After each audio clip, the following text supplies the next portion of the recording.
কিরাম, আরেকটা কথা স্মরণ রাখতে হবে, সম্পদ আল্লাহর অনুগ্রহে অর্জিত হয়ে থাকে।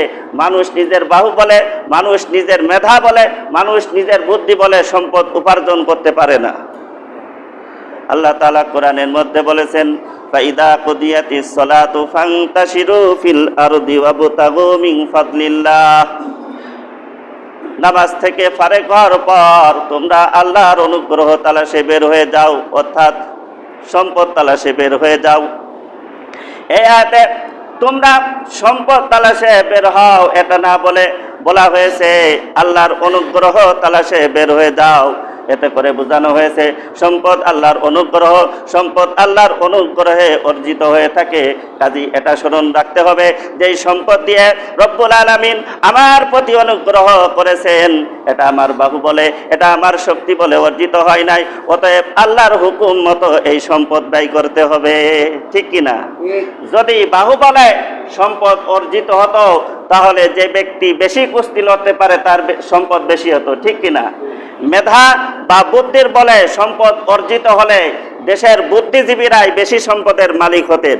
বিদ্যা বা জ্ঞান বলে সম্পদ অর্জিত হলে বড় বড় ডিগ্রিধারীরাই বেশি সম্পদের মালিক হতেন, আর বা কলমরা সব ফকির থাকতেন।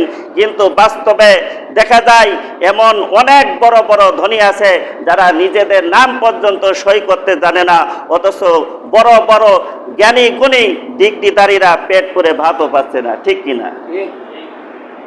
তাই একজন কবি কথাটাকে এভাবে বলেছেন, কাম আকিলিন আকিলিন আয়াত মাজাহিবুহু ওয়া কাম জাহিলিন জাহিলিন তালকাহু মারজুকা ওয়া হাদাল্লাযী তারাকাল আওহামা হায়রা ওয়া সাইয়ারাল আলিমান নিহরিরা জিন্দেকা।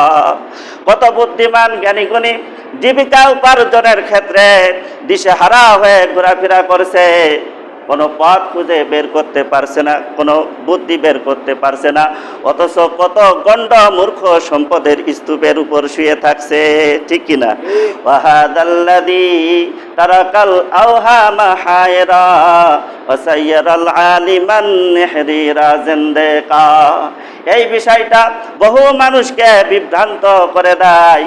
যার সম্পদ আছে সেটা মনে করে না যে আমার সম্পদ আল্লাহর অনুগ্রহে অর্জিত হয়েছে, এটা আমার বাহু বলে, এটা আমার শক্তি বলে অর্জিত হয় নাই, এটা তার মনে থাকে না বলে সে সম্পদ দ্বারা বিভ্রান্ত হয়, ঠিক কিনা? বড় বড় জ্ঞানীও সম্পদের এই তত্ত্ব না জানার কারণে বিভ্রান্ত হয়। সম্মানিত মুসল্লিয়ানে কিরাম, সম্পদ আল্লাহর মেহেরবানি, সম্পদ আল্লাহর অনুগ্রহ, একথাটা বলা উচিত নয়। সকালবেলার ধনীকে বিকাল বেলায় আল্লাহ ফকির বানিয়ে দিতে পারেন, একথাটাও মনে রাখা দরকার।